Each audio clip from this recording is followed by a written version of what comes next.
Fui una esposa infiel y mi esposo me pilló engañando en el cuarto de huéspedes, con nuestros hijos durmiendo en la habitación de al lado.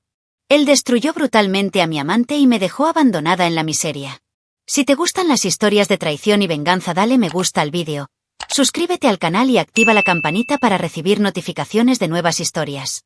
Mi nombre es Renata, tengo 39 años y hasta hace poco me consideraba una mujer feliz. Trabajo como contadora en una empresa mediana, algo que me dio estabilidad y cierta seguridad, pero no mucha emoción. Siempre fui esa persona que se dejaba llevar, que amaba la previsibilidad de la rutina y que pensaba que nada malo podía pasarme, hasta que fui yo quien arruinó todo. Mirarme al espejo hoy es un recordatorio constante de los errores que cometí, las heridas que causé y el dolor que nunca pude borrar. Escribir esto aquí es como rascarse una herida con la uña, pero creo que merezco cada segundo de este dolor. Mi marido, Rubén, tiene 40 años y es asesor financiero. Siempre fue el tipo de hombre que todos elogiaban, trabajador, atento, amable de una manera que parecía sacada de una película. Nos conocimos cuando éramos adolescentes y nuestra historia parecía sacada de una telenovela romántica. Era mi mejor amigo, mi cómplice, mi mayor admirador. No pasó un solo día en el que no me dijera que era hermosa, incluso cuando la báscula parecía odiarme. Nunca me hizo sentir menos, incluso cuando ya no podía mirarme con cariño.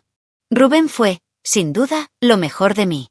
Ambos construimos una vida sólida, incluso desde jóvenes. Nos casamos justo al inicio de la universidad, sin mucho dinero en el bolsillo, pero llenos de planes y sueños. Tuvimos 4 hijos, 2 varones, Luis de 18 años y Diego de 16, y 2 niñas, Valentina y Camila, gemelas de 13 años. Cada rincón de nuestra casa llevaba un pedazo de nuestra historia, las marcas de lápiz en la pared midiendo la altura de los niños, el desgastado sofá donde vimos juntos decenas de películas y la cama donde él me abrazó tantas veces como si el mundo entero estuviera allí. Era una vida sencilla, pero era nuestra y era feliz. O al menos debería haber sido suficiente. Con el tiempo, la rutina empezó a pesarme, aunque Rubén nunca dejó de intentar mantener encendida la llama. Se propuso tener citas para 2, viajes rápidos de fin de semana, sorpresas tontas como flores dejadas en el auto o notas en el espejo del baño. Aún así, comencé a sentirme vacío, como si estuviera atrapado en un bucle interminable de los mismos días. Me miré al espejo y vi el reflejo de una mujer cansada, envejecida y aburrida. Aún con todo el amor que me dio Rubén, la inquietud dentro de mí creció como una mala hierba, silenciosa y destructiva. Durante mucho tiempo oculté este malestar incluso a mí mismo. Fingir que todo estaba bien era más fácil que enfrentar la cruel verdad de que ya no sabía lo que quería en la vida. Rubén, en cambio, parecía cada vez más implicado en nuestra familia, en nuestros hijos, en mí. Nunca vi una mirada de aburrimiento en sus ojos, nunca vi indiferencia. Cada vez que llegaba tarde del trabajo, allí estaba él, con una cena sencilla o una película elegida, listo para recibirme. Y, sin embargo, algo dentro de mí gritaba, como si me estuviera asfixiando en una vida que cualquier otra mujer daría cualquier cosa por tener. Es difícil de explicar, y tal vez sea solo una excusa que me puse a mí mismo, pero fue en ese espacio entre la gratitud y el vacío que comencé a perderme. Amaba a Rubén, amaba nuestra historia, pero de alguna manera comencé a pensar que merecía más, algo que ni siquiera sabía definir. Hoy, mirando hacia atrás, comprendo que no era el amor lo que faltaba, sino el respeto por uno mismo. Y, sobre todo, fue el coraje de admitir que el problema no era él. Estaba en mí. Rubén era mi hogar, mi refugio seguro. Y, sin embargo, fui la tormenta que lo destruyó todo. Fue en mi cumpleaños número 38 cuando todo empezó a cambiar. Mis hijos y Rubén organizaron una fiesta sorpresa, llena de amor y sonrisas, pero cuando miré las fotos al día siguiente, lo único que pude ver fue a una mujer descolorida, apagada, casi irreconocible. Decidí que necesitaba cambiar y, por primera vez en mucho tiempo, hice algo solo por mí. Me apunté a un gimnasio, comencé a hacer pilates, yoga y a cuidar mi alimentación de forma casi obsesiva. En menos de un año pasé de 85 a 65 kilos. Ella era otra mujer en el espejo. Más delgada, más segura, más deseada por los demás. Rubén, como siempre, me apoyó sin dudarlo. Aún con las prisas del trabajo, intentaba acompañarme a clases, cambiar su alimentación conmigo, salir a caminar a mi lado. Vi su esfuerzo, pero al mismo tiempo sentí que una distancia crecía dentro de mí. Era como si cuanto más me encontraba físicamente, más emocionalmente me alejaba de Rubén. Ya no veía nuestro matrimonio como un espacio seguro. Empecé a verlo como un ancla que me ataba a una vida de la que quería escapar. Y eso me avergüenza hasta el día de hoy. Rubén no ha cambiado conmigo. Al contrario, parecía aún más apasionado, más atento, como si quisiera reconectarse con esta nueva versión de mí. Elogió cada nuevo atuendo, cada pequeño progreso. Me dijo que era la mujer más bella del mundo, con la misma ternura que cuando éramos adolescentes. Pero ya no podía sentir el mismo calor. Los abrazos que alguna vez me consolaron ahora me asfixiaron. Los besos que me hacían sonreír ahora me irritaban. Todo parecía demasiado bueno, demasiado predecible, y lo que más deseaba era algo que rompiera ese sentimiento de igualdad. Comenzaron a surgir discusiones, primero silenciosas y luego más abiertas. Rubén quería más intimidad, más momentos a dos, pero yo siempre encontraba una excusa: el cansancio, el trabajo, el gimnasio. Poco a poco me fui calmando, ocultándome tras la rutina, hasta que nuestras noches de amor se volvieron raras, casi obligatorias. Mientras él intentaba reavivar la llama, yo apagué cada chispa con una disculpa o una mirada en blanco. Y, sin embargo, nunca gritó, nunca me traicionó, nunca se rindió con nosotros. Yo era el único que, por dentro, ya iba entregando los puntos. Había noches en las que Rubén me abrazaba en la cama y yo me quedaba quieta esperando que se durmiera para luego girarme hacia el otro lado. En lugar de preguntarme qué me pasaba, lo culpé por seguir queriéndome. Vi que sus ojos se iluminaban cuando me miraba, y eso me provocó una mezcla de lástima y enojo. Fue cruel, pero en el fondo me sentí prisionera de su amor, de su entrega, como si me obligara a ser alguien que ya no sabía ser. Y aún así no dije nada. Simplemente dejé que el silencio creciera entre nosotros. Cuando pienso en esos meses, me doy cuenta de que el distanciamiento no fue algo que sucedió de repente. Fue un abandono lento y cobarde, que practiqué sin tener el valor de admitirlo. Me desconecté del hombre que realmente me amaba, mientras buscaba una descarga de adrenalina que no sabía ni dónde encontrar. Rubén intentó atraerme hacia él con todo lo que tenía: amor, paciencia, incluso desesperación, pero yo ya estaba tan lejos que ni siquiera me di cuenta. Y fue en este vacío emocional donde lo peor de mí encontró espacio para nacer. Mateo llegó a mi vida como quien no pide permiso, como chispa que encuentra paja seca. Era el nuevo gerente de la empresa donde trabajaba, tenía 35 años, una sonrisa fácil y un encanto que parecía casi ensayado. Desde el primer día noté las miradas, pero me convencí de que estaba imaginando cosas. Todavía llevaba anillo, todavía hablaba de Rubén en conversaciones casuales, como si eso fuera un muro infranqueable. Pero en el fondo algo dentro de mí ya estaba temblando. Era peligroso, estaba mal y por eso exactamente se sentía tan vivo. Al principio, los coqueteos se disfrazaron de amabilidad. Un elogio a mi dedicación, una sonrisa que duró demasiado, un chiste que insistió en compartir solo conmigo. Me reía nerviosamente, fingiendo que no era nada, pero regresaba a casa con el corazón acelerado y la mente llena de culpa. Rubén me esperaba con abrazos y preguntas sobre mi día, y yo respondía automáticamente, guardándome el sentimiento prohibido que Mateo empezaba a alimentar. Era como llevar una bomba de tiempo en el pecho, sabiendo que tarde o temprano explotaría. Después de unas semanas, la tensión se volvió imposible de ignorar. Había una electricidad en el aire cuando se acercó, algo que ni el sentido común ni el amor que decía sentir por Rubén pudieron borrar.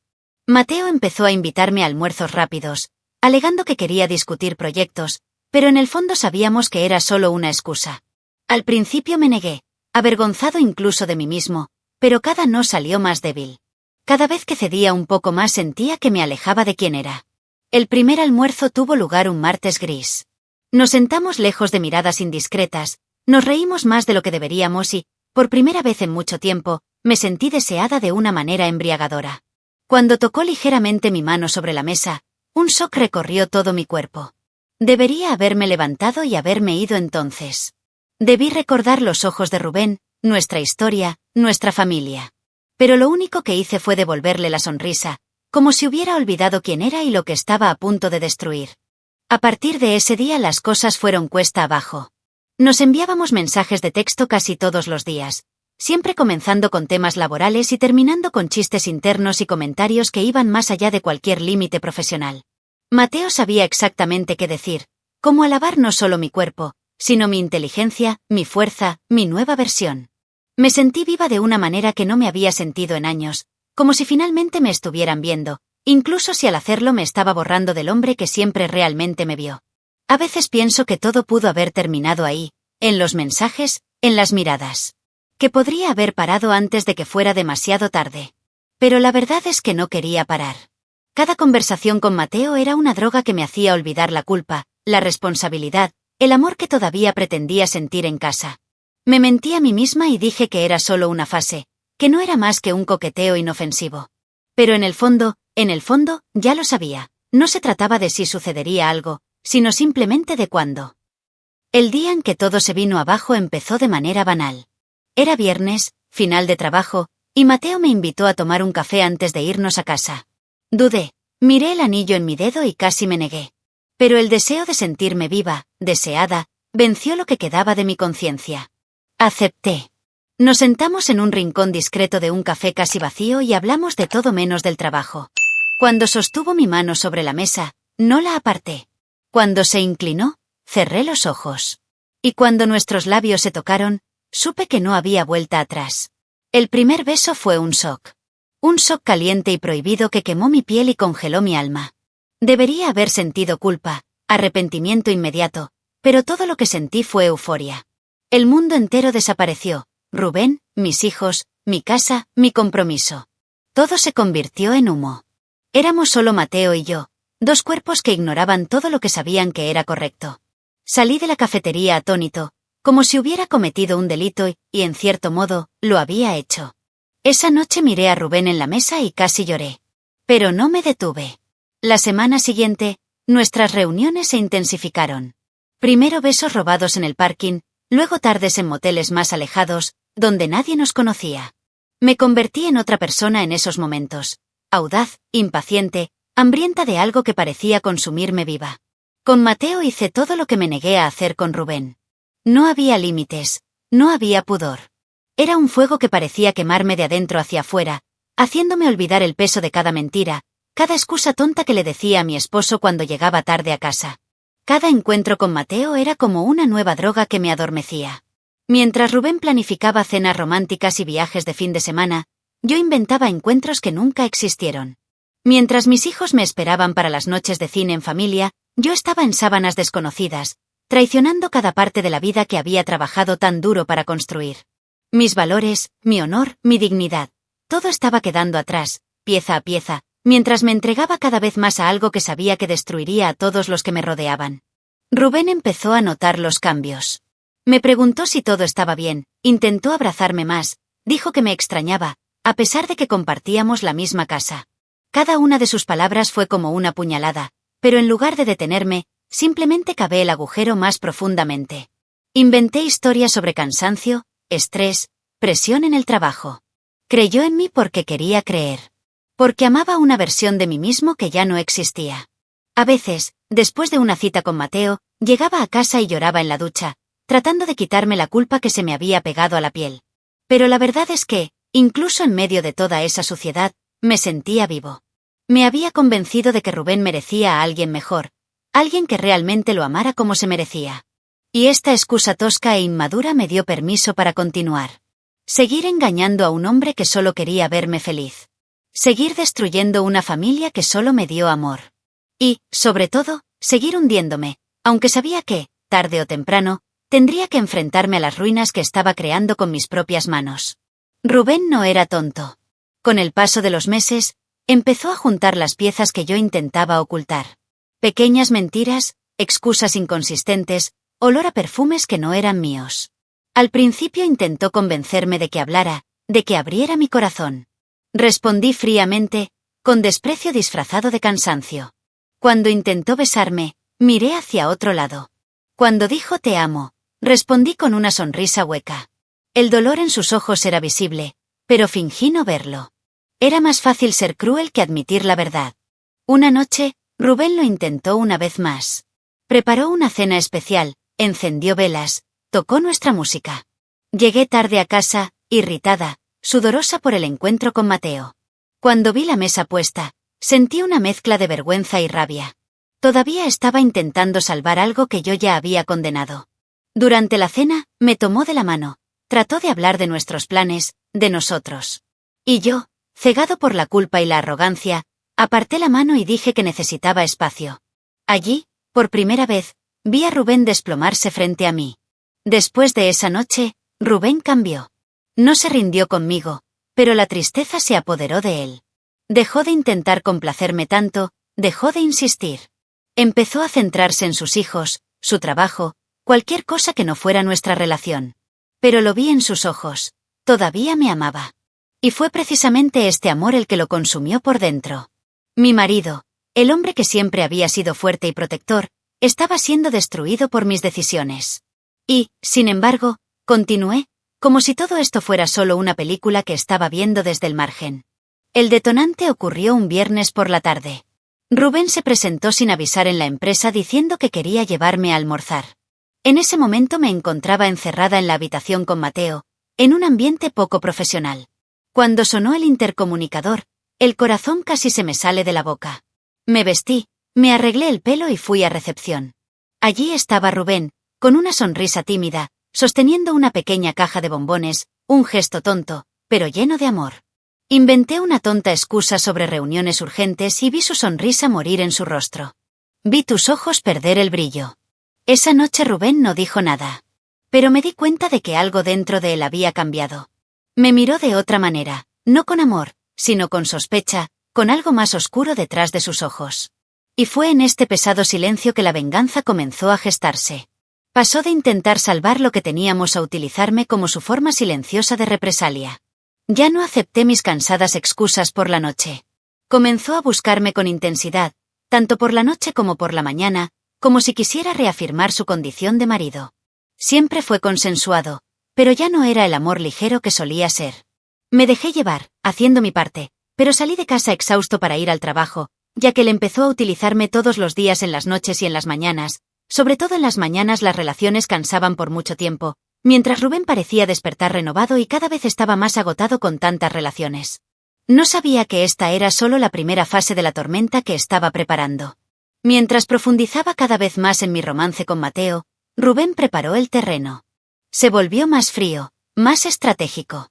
Comenzó a hacer preguntas inocentes, a mirar mi agenda, a mirar mi teléfono celular cuando dormía. Y yo, arrogante, no me di cuenta. Estaba tan atrapado en la ilusión de que era invencible que no vi la tormenta acercándose justo encima de mi cabeza. Rubén no solo quería pillar la traición. Quería que yo sintiera el mismo dolor, la misma desesperación, la misma humillación que él sentía. Y lo logró. Se suponía que iba a ser una tarde como cualquier otra. Mateo pasó por mi casa con la excusa de traer una caja de documentos de la oficina que se me había olvidado. Los niños estaban en la escuela, Rubén, pensé, todavía estaba en el trabajo. Cuando le abrí la puerta a Mateo, él sin contemplaciones me jaló de la cintura y lo dejé.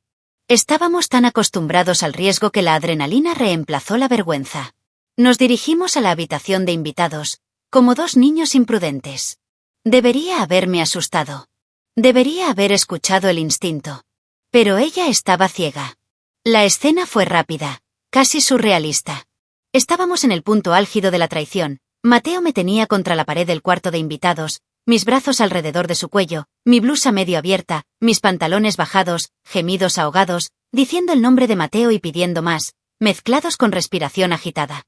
Me sentí completamente rendido, sin notar el sonido de la puerta principal abriéndose con fuerza.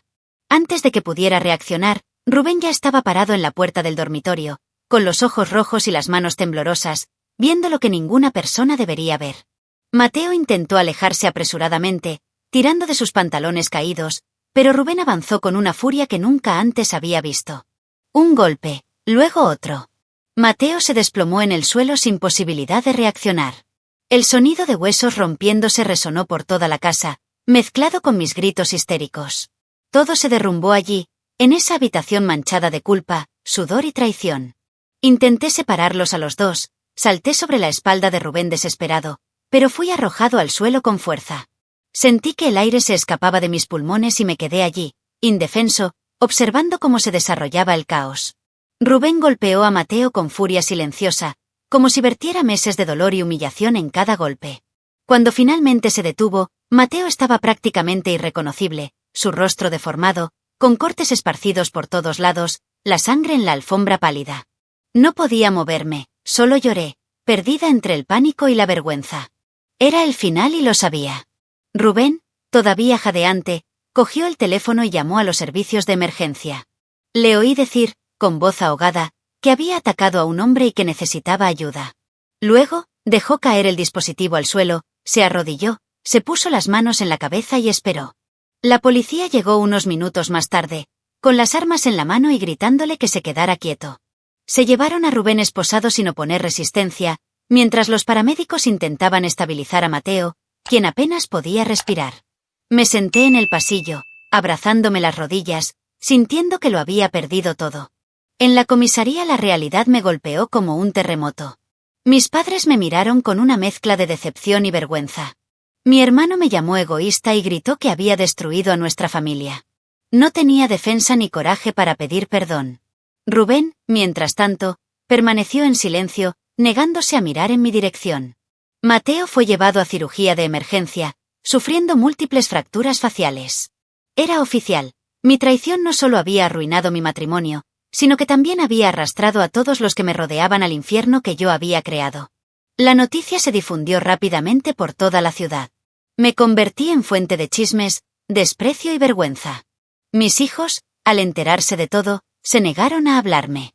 Luis, mi primogénito, me dijo con los ojos llenos de lágrimas que yo había matado la imagen que tenía de nuestra familia. Rubén enfrentaba un proceso judicial, arriesgando su libertad, mientras yo me aferraba a los restos de mi dignidad. Cambiaría todo, absolutamente todo, por retroceder en el tiempo y detenerme esa tarde. Pero el arrepentimiento no borra la traición. No cura las heridas. Solo aumenta el peso de la culpa. Los primeros días después de la explosión fueron una pesadilla interminable. La casa parecía una tumba, cada rincón llevaba el eco de lo sucedido.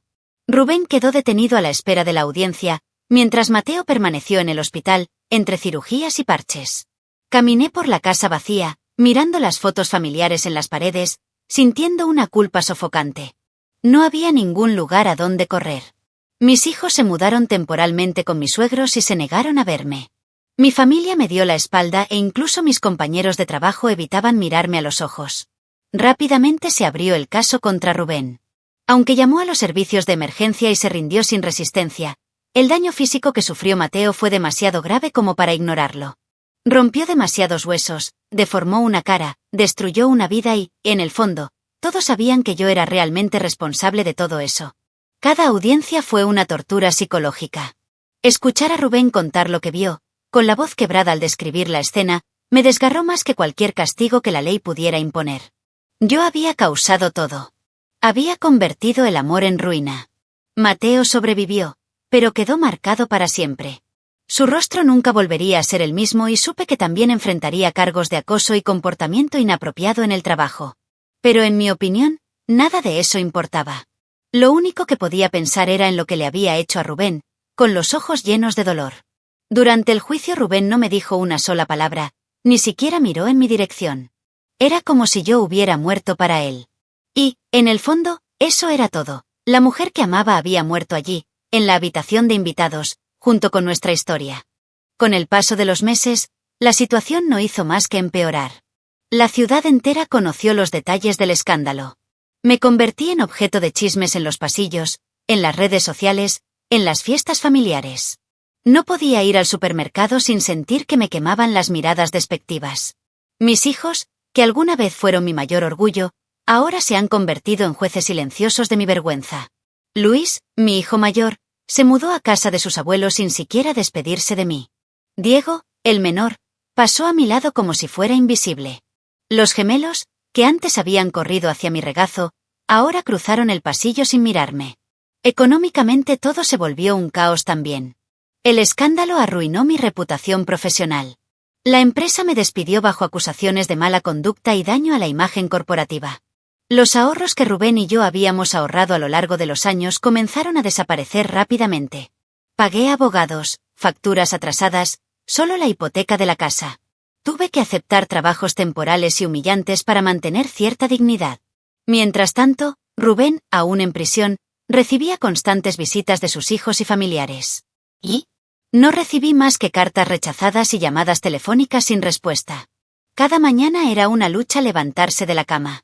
Lloré en silencio en la ducha, no preparé café para nadie y me obligué a actuar como si todavía fuera una persona normal. Mis padres, desolados, evitaron visitarme. Mi hermano, que siempre había sido mi aliado, ahora no me hablaba. Me he convertido en una sombra de lo que una vez fui. Lo que iba a ser solo una aventura sin consecuencias se había convertido en un desastre irreversible. Y lo peor de todo fue saber que por mucho que llorara o suplicara o intentara arreglarlo, había roto algo que nunca podría arreglarse. El tiempo pasó, pero la venganza de Rubén fue silenciosa, calculada y mucho más cruel que cualquier grito o agresión. Cuando finalmente consiguió la libertad condicional, no me buscó, no me pidió explicaciones, no intentó ningún acercamiento. En cambio, reconstruyó su vida ante mis ojos, ignorando por completo mi existencia. Supe por terceras personas que trabajaba para un antiguo cliente, empezando de nuevo lejos de los escándalos que yo causé. Cada buena noticia sobre él era como una puñalada a mi orgullo herido. El golpe más doloroso llegó unos meses después. Descubrí que Rubén estaba saliendo con una mujer vinculada a mi pasado. Ana, una vieja amiga de la universidad a la que había traicionado y descartado años atrás. Era como si hubiera elegido a alguien que simbolizara todos mis errores. Ana era todo lo contrario a mí en ese momento. Firme, respetada, admirada. Verlos juntos en las redes sociales, sonriendo, asistiendo a eventos con mis hijos, fue como ver mi antigua vida vivida por otra mujer, una mujer digna, diferente a mí. Rubén no me atacó públicamente, no me expuso más de lo que ya lo había hecho. Su venganza fue mucho más refinada, borrarme. Reescribió nuestra historia como si yo nunca hubiera existido. En las fotos con sus hijos, en sus logros profesionales, en cada paso que dio hacia adelante. Para el mundo, fue como si Renata hubiera muerto el día de su traición. Y en muchos sentidos, ella realmente murió. Todo lo que quedó fue esta versión rota y fantasmal, cargando la culpa como una pesada cadena en el tobillo. Los niños, uno a uno, empezaron a alejarse de mí definitivamente. Luis dejó claro que si yo insistía en intentar participar en momentos importantes, se retiraría. Diego, más comedido, simplemente ignoró mis mensajes y conexiones. Valentina y Camila me vieron con indiferencia, casi como una obligación social cuando me conocieron. Era como si Rubén hubiera heredado no solo su respeto, sino también todo el amor que alguna vez fue mío. ¿Y yo? Simplemente observé, desde la distancia, cómo lo que quedaba de mi antigua vida se reconstruía sin mí. Lo más humillante fue descubrir que Rubén, a pesar de conocer mi precaria situación económica, nunca movió un dedo para ayudarme, ni siquiera por lástima. Perdí la casa en la que criamos a nuestros hijos y me mudé a una casa vieja y húmeda, mientras él prosperaba. Mis viejos amigos también eligieron bando y, por supuesto, no fue el mío. Rubén, que una vez fue ese niño dulce que juró amarme para siempre, se había convertido en el hombre que me olvidó sin mirar atrás. Y quizás esa fue la mayor venganza de todas. Cuando veo a Rubén sonriendo en las fotos, rodeado de nuestros hijos, siento una mezcla de dolor y alivio. Alivio al saber que pudo encontrar la felicidad incluso después de toda la destrucción que causé. Y dolor, porque en el fondo todavía quería ser parte de esa sonrisa, aunque sabía que no la merecía. Rubén no necesitaba gritar, humillarme en público ni planear grandes escándalos. Su venganza fue la más pura y cruel, seguir adelante sin mí, insistir en ser feliz mientras yo me consumía en el silencio de mi propia culpa. Hoy vivo en un lugar que apenas reconozco como mi hogar. Cada mañana es un cruel recordatorio de las decisiones que tomé, los corazones que rompí, la vida que destruí. Me despierto solo, no preparo café para nadie y paso mis días tratando de llenar un vacío sin fondo. Me he preguntado miles de veces cómo logré llegar tan profundo sin darme cuenta. ¿Cómo podría abandonar al único hombre que realmente me amaba por una aventura que, al final, solo trajo desgracias? No hay justificación que pueda borrar lo que hice. Solo hay dolor, constante y merecido. Pensé que con el tiempo la culpa disminuiría. Pensé que mis hijos eventualmente me perdonarían, que Rubén al menos volvería a mirarme sin desprecio. Pero el tiempo no lo cura todo. En muchos casos, solo profundiza las heridas. Todavía sueño con mi antigua casa, con las sonrisas de mis hijos alrededor de la mesa, con Rubén mirándome como si yo fuera todo para él. Me despierto de estos sueños con el pecho aplastado, porque sé que por mucho que intente reconstruir, ese mundo se acabó. Y fue mi culpa. Aunque estoy tratando de convertirme en una mejor persona, ayudando en refugios, yendo a terapia, viviendo en automático, siento que llevo una marca que nunca se irá. Me convertí en la mujer que destruyó a su propia familia. La mujer que cambió el amor verdadero por el deseo barato. Cuando veo mujeres quejándose de sus maridos, Me dan ganas de gritar. Lo cambiaría todo por volver a tener a Rubén, incluso con todas las imperfecciones que alguna vez pensé que eran demasiado grandes. Daría mi vida por tener otra oportunidad de hacer todo bien. Pero las segundas oportunidades no siempre existen. Las raras veces que me cruzo con alguien que conozco, leo en sus ojos lo que nadie necesita decir en voz alta: vergüenza, desprecio, lástima. Mis propios hijos, aunque hoy intercambian frías palabras conmigo, han dejado claro que ya no soy un refugio seguro para ellos. Rubén, con su nueva vida, ni siquiera reconoce mi existencia. Cumplió su venganza de la forma más elegante y mortífera, borrándome. Verme olvidado, ignorado, reemplazado, es un castigo mucho más cruel que cualquier pelea o escándalo público. Todavía escribo cartas que nunca envío. Cartas a Rubén, a mis hijos, a la mujer que fui. Pido perdón en ellos, aunque sé que el perdón no borra las cicatrices que dejé. Pido retroceder en el tiempo, aunque sé que el tiempo solo avanza. Escribo para intentar aliviar el peso que tengo en el pecho, pero la verdad es que no hay pluma en el mundo capaz de reescribir lo que hice. El pasado está grabado a fuego en mi piel como un hierro candente y nada puede cambiarlo. Nada me hará merecer el amor que destruí. Si pudiera dejar un mensaje para cualquiera que esté conociendo mi historia, sería: no subestimes el dolor que puedes causar.